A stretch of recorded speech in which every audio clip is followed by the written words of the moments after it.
Breaking news చూస్తున్నాం. ఏపీలో petrol diesel తీవ్ర కొరత ఏర్పడింది. మండుటెండలో కిలోమీటర్ల కొద్ద క్యూ లైన్లో నిలబడి ఉన్నారు ప్రయాణికులు. ఇటు అల్లాడిపోతున్నారు జనం. విజయవాడలో నరకం చూస్తున్నారు వాహనదారులు. లీటర్ పెట్రోల్ కావాలన్నా 4-5 గంటలు వెయిట్ చేయాల్సిన పరిస్థితి నెలకొంది. ప్రతి పెట్రోల్ బంక్ దగ్గర 2 కిలోమీటర్లకు పైగా క్యూ లైన్స్ ప్రస్తుతానికి ఉన్నాయి. ఇతర జిల్లాల్లో కూడా అదే పరిస్థితి కనిపిస్తుంది. దేశమంతా లేని పెట్రోల్ కష్టాలు ఏపీలోనే ఎందుకున్నాయి? ఇటు విజయవాడలో ఇంత దుస్థితి ఎందుకు వచ్చింది? యుద్ధం ఆగినా కూడా పెట్రోల్ కష్టాలేంటని ఇటు మండిపడుతున్నారు జనం. ప్రస్తుతానికి ఇటు ఏపీ నుంచి విజయవాడలో ఎలాంటి పరిస్థితులు నెలకొన్నాయో చెప్పడానికి మా ఏపీ ఇన్పుట్ ఎడిటర్ కృష్ణమోహన్ అందుబాటులో ఉన్నారు. ఒక్కసారి కృష్ణమోహన్తో ఆయనతో మాట్లాడి అక్కడ పరిస్థితులు తెలుసుకునే ప్రయత్నం చేద్దాం. మొదటగా ఆ విజువల్స్లో మనం చూడొచ్చు ఎంతగా బారులు తీరాయో అక్కడ వాహనాలు. 2 కిలోమీటర్లు. మరి దేశం మొత్తం పెట్రోల్ డీజిల్కి సంబంధించి ఎక్కడా కొరత ఏర్పడలేదు. ఆంధ్రప్రదేశ్ ఏపీలో మాత్రమే ఎందుకు ఇలాంటి సిచ్యువేషన్ ఉంది? ప్రస్తుతానికి విజయవాడకు సంబంధించిన ఆ విజువల్స్ని మనం చూస్తున్నాం. 2 కిలోమీటర్ల మేర కార్లని మనం చూడొచ్చు. ప్రతి కార్ అక్కడ కార్లు ఎండలో అటు డీజిల్ పెట్రోలు లేకపోవడంతో వాళ్ళు ఏసీ కూడా ఆన్ చేసుకోలేని పరిస్థితి. ఆ ఎండలో ఒక మైక్రోవేవ్లో కుక్ అయిపోయినట్టు ఆ ఉక్కపోతలో ఉంటున్నాము అంటూ జనం మండిపడుతున్నారు. ఎందుకు ఇలాంటి పరిస్థితులు నెలకొన్నాయి? ఆల్ ఆఫ్ ఎ సడన్ యుద్ధం వల్ల ఇండియాకి సప్లై ఏమాత్రం ఆగలేదు. ఇటు భారత ప్రభుత్వం ప్రధానమంత్రి మోదీ కూడా ఆయిల్కి సంబంధించి పెట్రోల్ డీజిల్కి సంబంధించి మనకు ఎటువంటి కొరత లేదు అంటూ కూడా ఇటు మోదీ కూడా చెప్పుకొచ్చారు.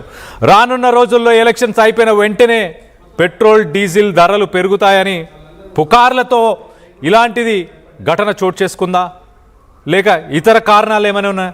దీనికి సంబంధించి మరింత డీటెయిల్గా మాట్లాడుకునే ప్రయత్నం చేద్దాం. ఏపీ నుంచి మా ఇన్పుట్ ఎడిటర్ కృష్ణమోహన్ అందుబాటులో ఉన్నారు.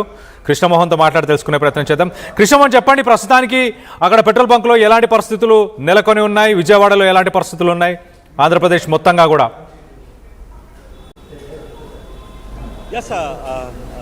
ఆంధ్రప్రదేశ్కి సంబంధించిన వ్యవహారంలో నిన్న ముఖ్యమంత్రి చాలా సీరియస్గా ఈ పెట్రోల్ డీజిల్ అంశాల మీద కొంత చర్చ జరిపినప్పటికీ కూడా ఉదయానికి చూసుకుంటే ప్రతి పెట్రోల్ బంక్ దగ్గర వేల కిలోమీటర్ల దూరంలో ఇక్కడ వీళ్ళందరినీ కూడా ఉంచాల్సిన పరిస్థితి అయితే ఉంది. ఆల్మోస్ట్ ఆల్ మనం చూసుకుంటే ఇప్పుడు విజయవాడ సిటీ అండ్ గుంటూరు ఈ 2 పరిస్థితులు ఎక్కడ చూసినా కూడా పూర్తిగా కూడా పెట్రోల్ బంకుల కోసం నిరీక్ష చేస్తున్న పరిస్థితి.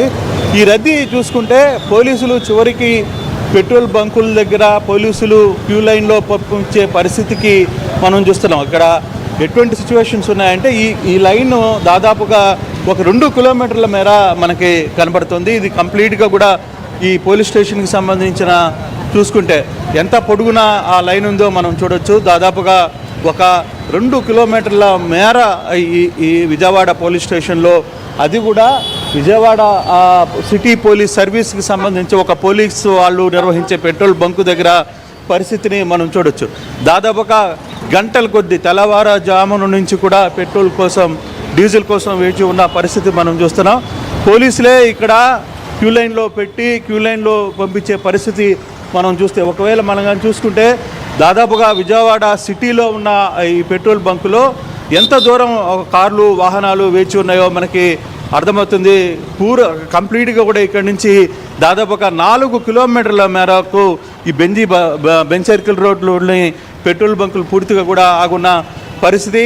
ఈవెన్ ఇక్కడ ట్రాఫిక్ కూడా కావచ్చు, లేకపోతే ఇతర అంశాలకు సంబంధించి పోలీసులే దగ్గరుండి ఈ వాహనాన్ని ఒక పద్ధతిలో రోడ్డుకి ట్రాఫిక్ లేకుండా అయితే ఇక్కడ పోలీసుల్లో కూడా ఒక క్లియర్గా ఒక మాట అయితే చెప్తున్నారు.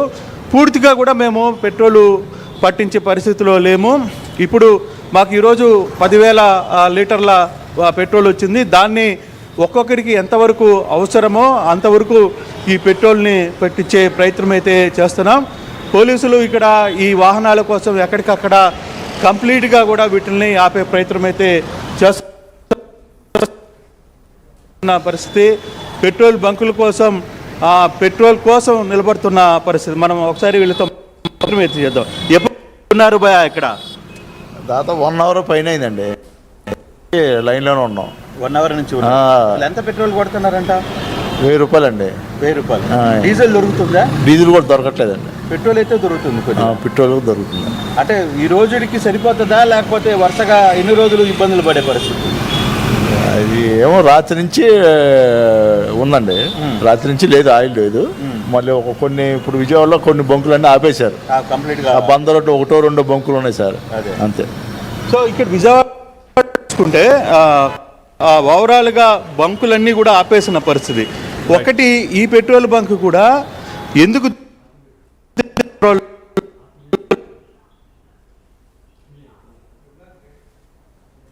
స్కూటర్ కి 200 రూపాయలకి, లేదు ఒక కారుకి అయితే 500 రూపాయలు, కొంచెం పెద్ద వాహనం అయితే 1000 రూపాయలు. అలా ఒక పద్ధతి ప్రకారం ఇక్కడ పెట్రోల్ పడుతున్న పరిస్థితి. ఎంత క్యూ ఉందో మనం చూడొచ్చు. దాదాపుగా క్యూ లైన్ లోనే గంటల కొద్దీ ఉండాల్సిన పరిస్థితి అయితే ఉంది. దాదాపుగా ఈరోజు 1 గంట మాత్రమే ఈ సర్వీస్ కూడా చేయగలమనేది సిటీ